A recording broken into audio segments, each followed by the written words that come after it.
Green Tree Productions is proud to present Duncanville Weekly News.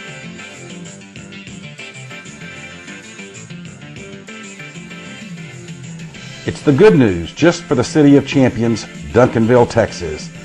And now, here's your host, John Thompson.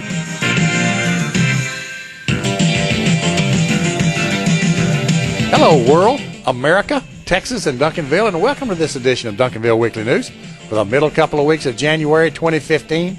Glad you're logged on and watching. Well, on this show, we're going to have the Hoops Corner and show you highlights of the last three Panther and Pantherette games and a look ahead to where we are as well as the district standings. But first, on Tuesday, January the 20th, in the Governor's Inauguration Day Parade, the Duncanville Hi-Hats will participate. Governor-elect Greg Abbott is a mid-1970s DHS graduate and extended the invitation.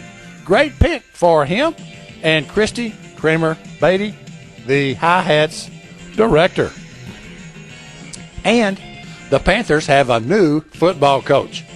And he recently spoke at the Duncanville Lions Club, and we'll have about the best 4 minutes of his remarks after the Hoops Corner.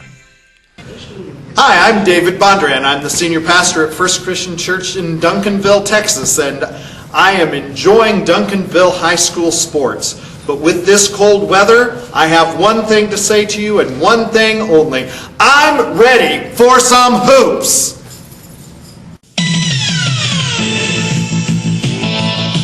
Hoops? Did you say hoops? We gotcha hoops. Right here in the Hoops Corner on Duncanville Weekly News with all the highlights from the latest Duncanville Panther and Pantherette basketball games and a peek at upcoming games. The Hoops Corner is brought to you by James Memorial Chapel, Duncanville's only home-owned funeral home. Leon Miller Commercial Real Estate Properties on Main Street. Need some space? Call Leon at 972-709-7181. Fry Integra Insurance Services, your hometown insurance agency for 30 years for all insurance types. Call 972-296-9786 for John or Todd. By the Wolverton Company, serving Duncanville's heating and cooling needs for longer than anybody can remember. 972-296-COOL. Jim McDonald's State Farm Insurance Agency, right here in Duncanville on Main Street. Like a good neighbor, State Farm and Jim are there. And by Ambit Energy. You have power options. Call Energy Specialist Don McBurnett at 214-918-9981. You'll be glad you did. And now, in the Hoops Corner, here's John with all the Hoops highlights. Hello, Duncanville basketball fans, and welcome back to the Hoops Corner. Well, the Panthers and the Pantherettes have played 3 games since the last show, and we're deep into District 8 6A schedule. Let's get right to the highlights and start this week with the Panthers. And their 3 games were just like the Pantherettes, and here's what happened. The Panthers were at South Grand Prairie Tuesday night for their second district game against the highly ranked Warriors, and it was kind of a slow starting offensive game, but when Jalen hits this near baseline shot, things picked up as Chris drains a three-point shot from the top. And then Cameron hits an almost same spot shot. And then he drives and dishes to Austin for an easy hoop. And after one, a lot of people were surprised as the Panthers lead 18-10. Matthew opens the second, hitting a shot from behind that arc on the floor. And follows that with another, jumping closer to midcourt. But South scored 26 points in the quarter and lead 36 to 33 at the half. In the third, Matthew hits another three-point shot to keep things close. Coach Chisholm sometimes raises his voice to keep their attention, and it works. Jalen hits a nice shot. And then Chris cuts the deficit to 1 point with this three-point hoop. That with about 2 minutes left in the third. And then Matthew gives the Panthers a 2-point lead with this. But the Warriors score the last 10 points of the quarter and lead 56-48 after three.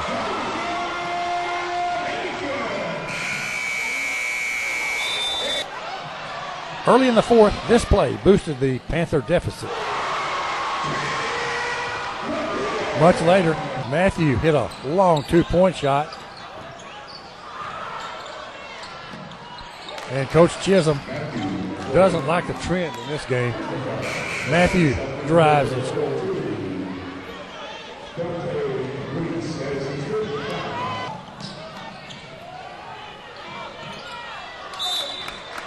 And then Jalen does a give and go with Austin for two.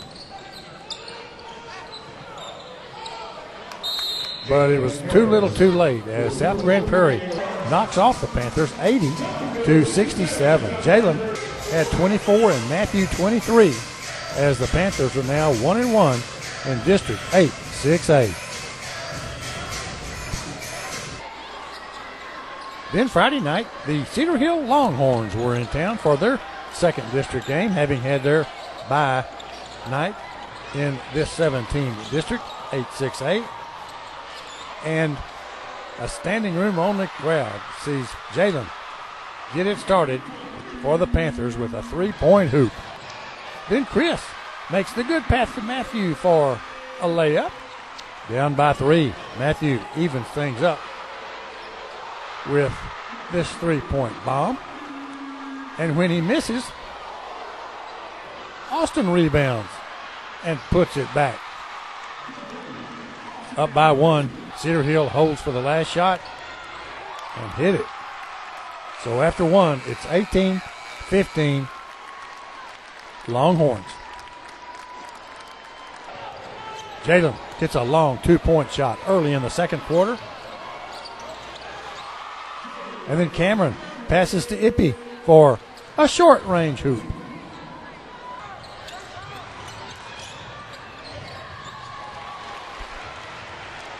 Cameron hits a shot from behind that arc on the floor.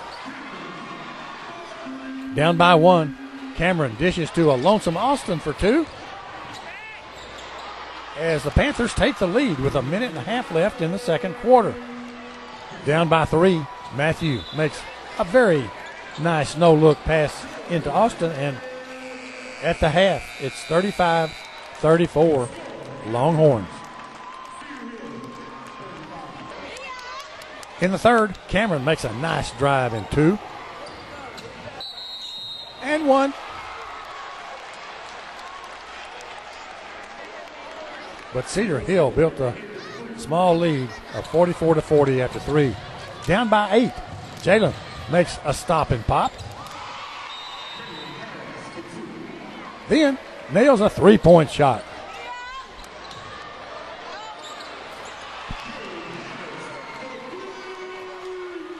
Cameron hits a 3-point shot to cut the deficit to 5 with a minute and a quarter left. But that was as close as the Panthers could get as they dropped their second district game in a row, losing to Cedar Hill 62-54.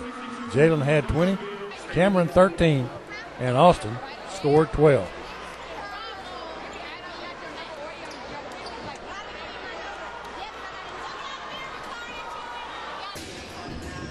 Assistant AD Chris Anderson, his daughter, and Chief of Staff Mike Kreitzberg are ready for the Panther game in Midlothian on Tuesday night. And the first half was close as Matthew gets it going with what else? A 3-point bomb.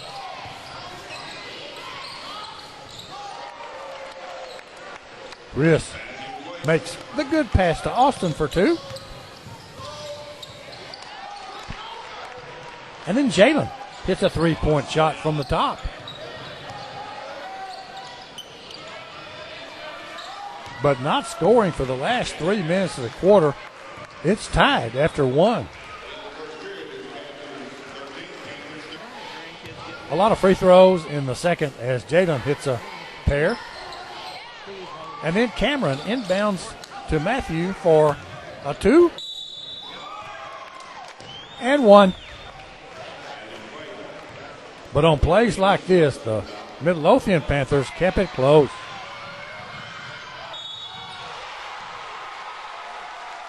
And at the half, it's 27 apiece.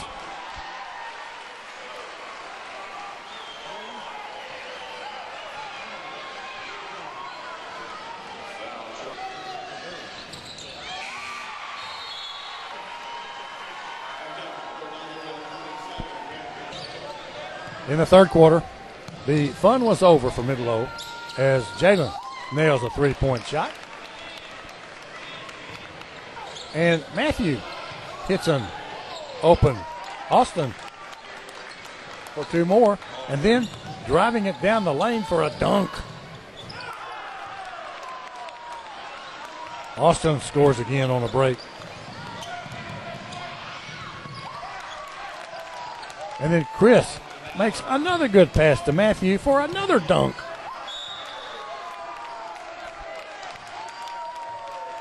And after 3, the Duncanville Panthers lead the Midlothian Panthers by 6. In the fourth,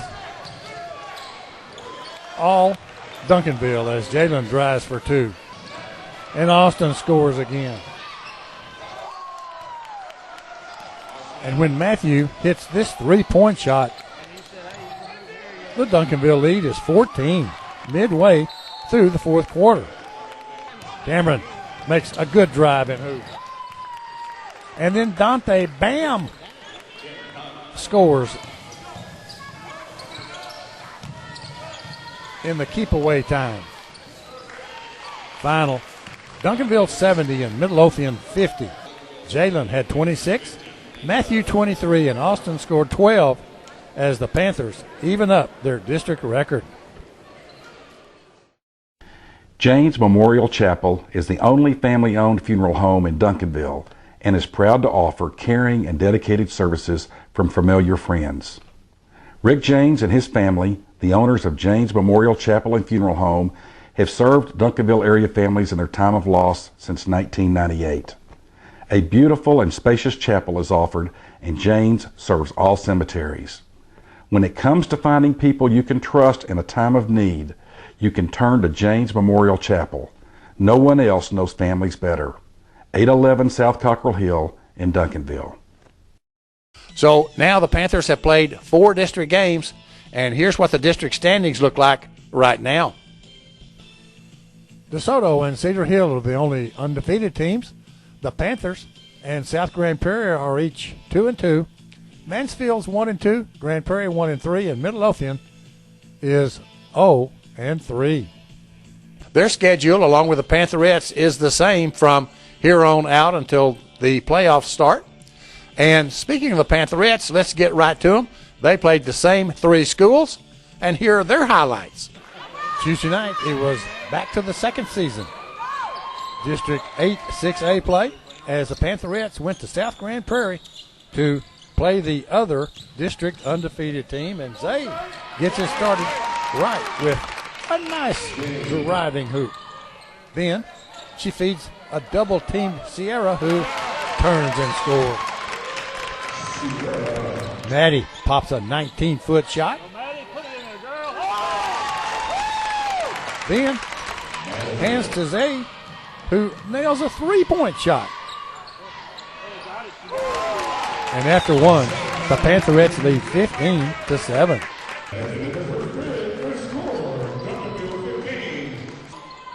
In the second, Zay snares a loose rebound and takes it to the hoop.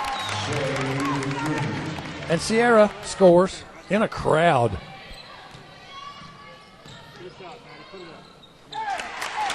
And at the half, it's a 7-point Pantherette lead.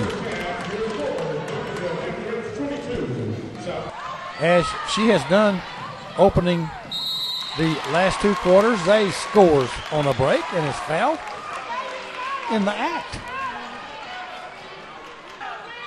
And then after 17 years, Jasmine Taylor is finally eligible to play for the Pantherettes, and she pops a 3-point shot.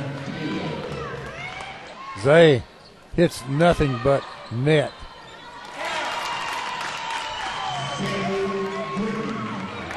From the far corner for three. This 3-point goal from Zay makes it a double-digit lead after three.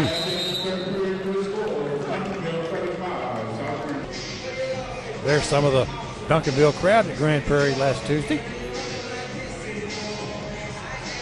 And they see Zay pass into Sierra, who is quadruple team, but so what? Then Jazz drives and make a stretch layup. And Maddie hits a 16-foot shot.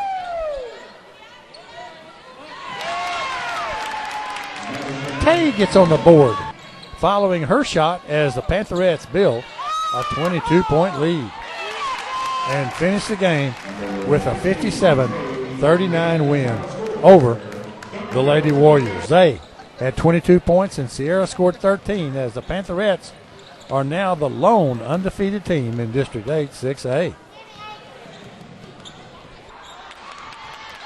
The largest crowd in a while was on hand as the Lady Longhorns visited, and with no score for about 2 minutes into the game, they made a bucket, but the Pantherettes answered with a couple of Jasmine Taylor free throws, 2.5 minutes deep.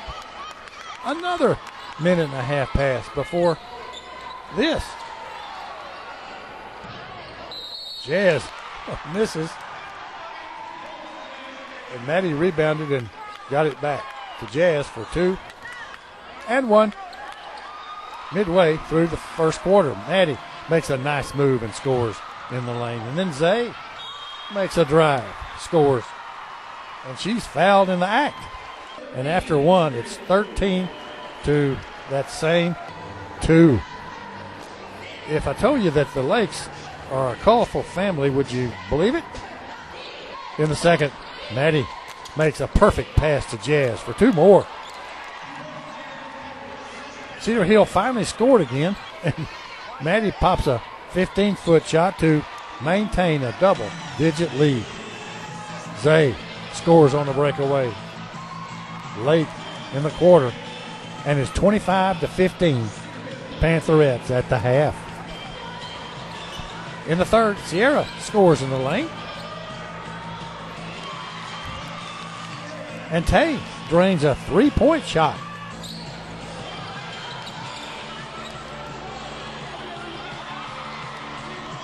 Check out this sidelines out-of-bounds play as Jazz makes the good block and Rosie makes the good pass to Zay for the layup.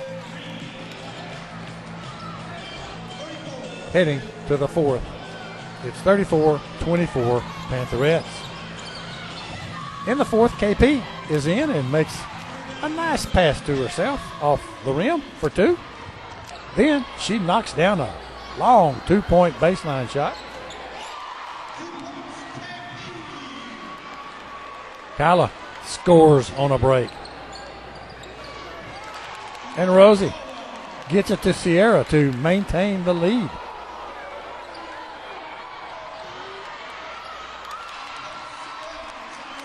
Rosie, then Jazz hit a couple of late game free throws as the Pantherettes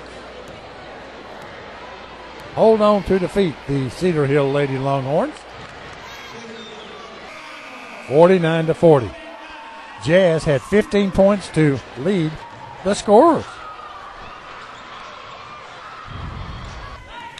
At Midlothian Tuesday night, former Pantherette player and assistant coach and Hall of Honor inductee, and now the Midlothian head coach, Amy Tennyson, knew what she was getting in for as the Pantherettes came rolling in early on Maddie's score on a break.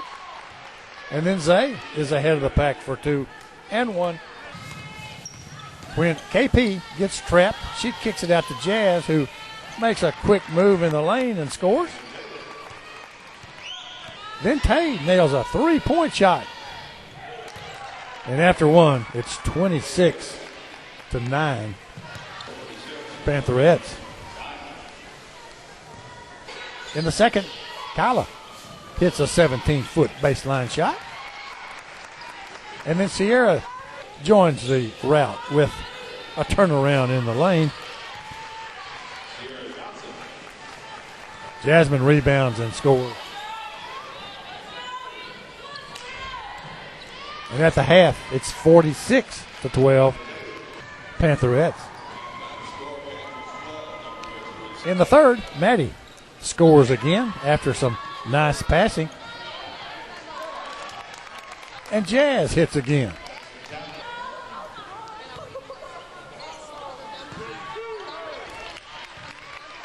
Then she spots Zay for 2 more.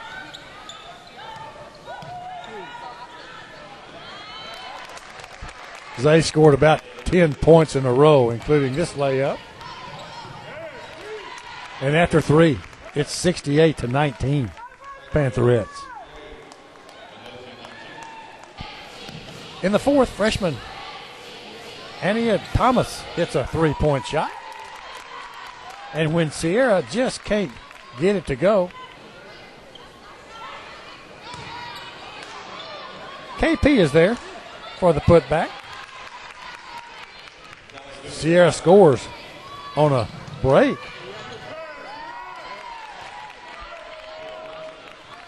And then Ania, another 3-point hoop.